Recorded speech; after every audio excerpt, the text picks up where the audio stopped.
नमस्कार दोस्तों, मैं आपका फ्रेंड एडवोकेट विक्रम सिंह चौहान। साथियों, आज हम बात करेंगे कि किसी भी क्रिमिनल केस के अंदर प्रोसीडिंग कैसे होती है। इसको बहुत ही हम लोग सिंपल भाषा में स्टेप बाय स्टेप प्रोसेस के अंदर हम इसको समझेंगे। तो दोस्तों, क्रिमिनल केस जब कोई भी होता है तो सबसे पहले उसके अंदर होती है एफआईआर। एफआईआर यानी फर्स्ट इंफॉर्मेशन रिपोर्ट। एफआईआर हम जाके कराते हैं किसी भी नज़दीकी पुलिस स्टेशन या पुलिस चौकी होती है। जिस एरिया में हम रहते हैं तो हर एरिया वाइज वहाँ का पुलिस स्टेशन पुलिस चौकी अलग होती है। उसका एक एरिया उसको दिया होता है कि ये एरिया इसके अंडर में आता है। तो एफआईआर भी हम अलग अलग तरीके से कर सकते हैं। आप चाहें तो आजकल गवर्नमेंट ने ऐसा सिस्टम कर दिया है हमारे कानून ने कि हम घर बैठे ऑनलाइन एफआईआर भी कर सकते हैं। दूसरा, आप वहाँ पे जाके ओरली भी कर सकते हो। ओरली यानी आप किसी भी नज़दीकी पुलिस स्टेशन में जाइए, वहाँ पे एक आईओ होता है जो आपकी एफआईआर लिखता है।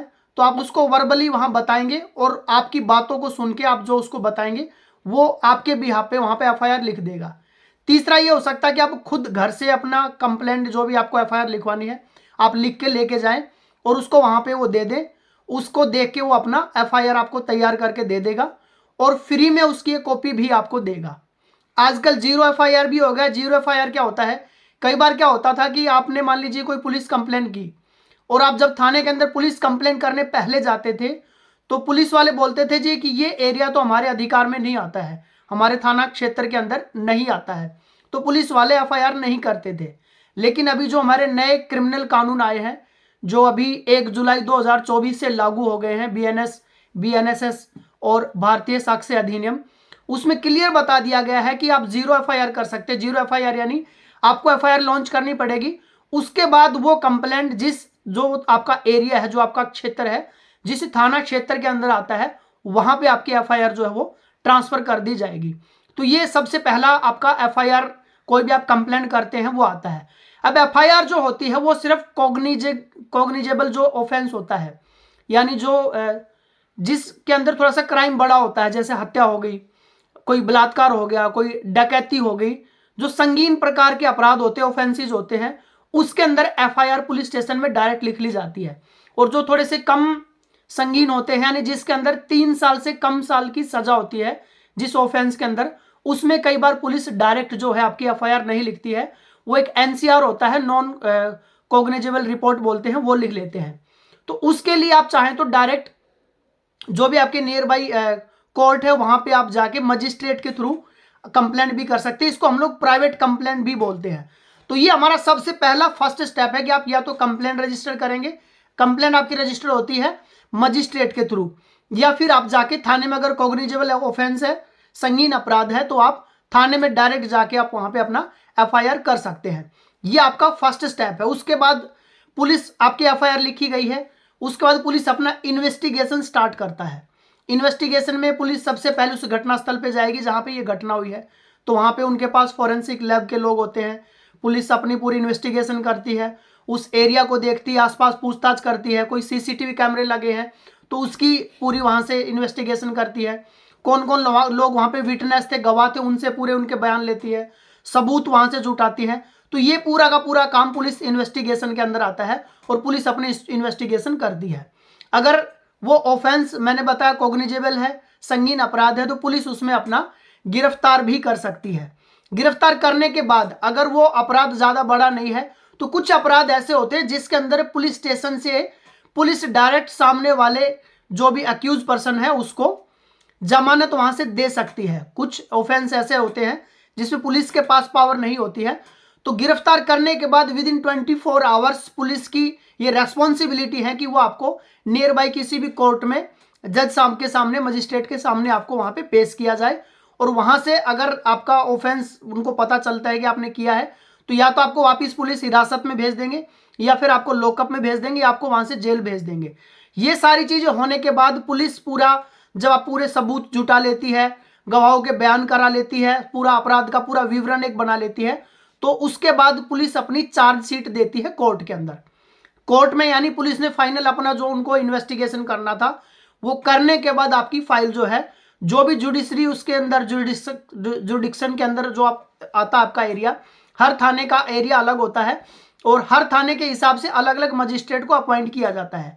तो पुलिस इन्वेस्टिगेशन जो ऑफिसर होता है, आईओ जिसको हम बोलते हैं, वो चार्जशीट को तैयार करके नियर बाई पुलिस स्टेशन में भेज देता है। अब वहां पे आपका कानूनी प्रोसेस शुरू होता है। कानूनी प्रोसेस शुरू होने से पहले जज साहब जो आपका पूरा चार्जशीट वहां पे दिया गया है, तो आपको वहां पे या तो सम्मन किया जाता है। सम्मन करने के बाद अगर सामने वाला बंदा नहीं आता तो वहां से फिर वारंट भी किया जाता है। उसके बाद फिर आपका ट्रायल शुरू होता है।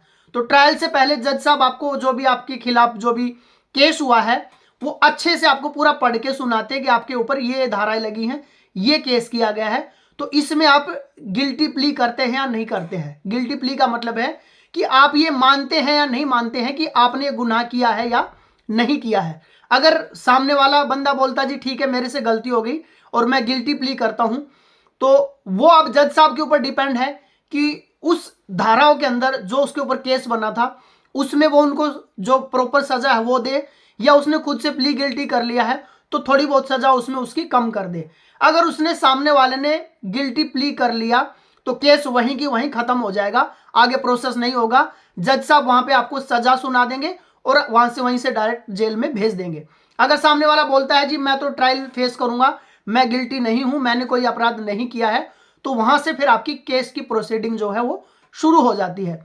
उसके बाद सबसे पहले जिसके साथ अपराध हुआ है उसके गवाह आते हैं। उसके बाद मतलब उनका एग्जामिनेशन होता है। फिर जो अपोजिशन पार्टी वाले एडवोकेट है वो क्रॉस एग्जामिनेशन करते हैं। तो ऐसे फिर गवाहों को, सबूतों को स्टेप बाय स्टेप बुलाया जाता है। पहले जिसके साथ ऑफेंस हुआ है उसके सारे सबूत, गवाह, विटनेसेस को लाया जाता है। फिर जो अक्यूज पर्सन है उसको, उसके गवाहों को लाया जाता है। वहाँ एग्जामिनेशन और क्रॉस एग्जामिनेशन होता है।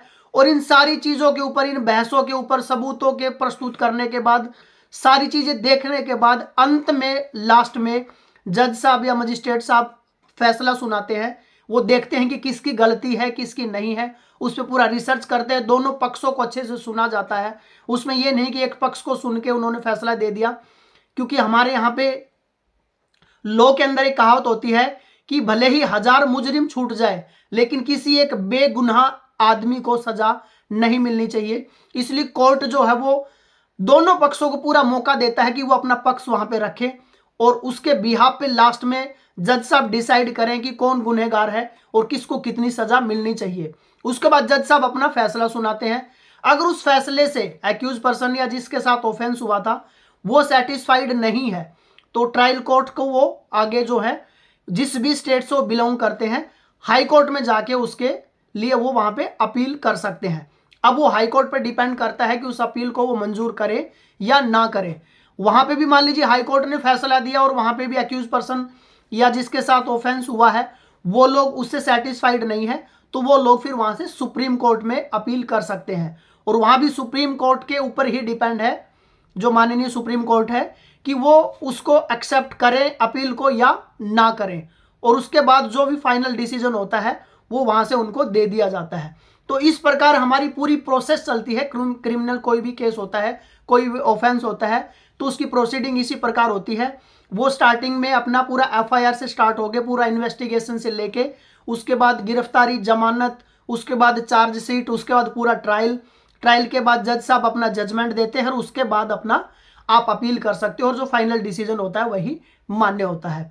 थैंक यू वेरी मच दोस्तों, मिलते हैं जल्दी एक और नई वीडियो के साथ। तब तक आप सभी साथियों का दिल की गहराई से बहुत बहुत धन्यवाद। जय हिंद, जय भारत, वंदे मातरम। Thank you very much.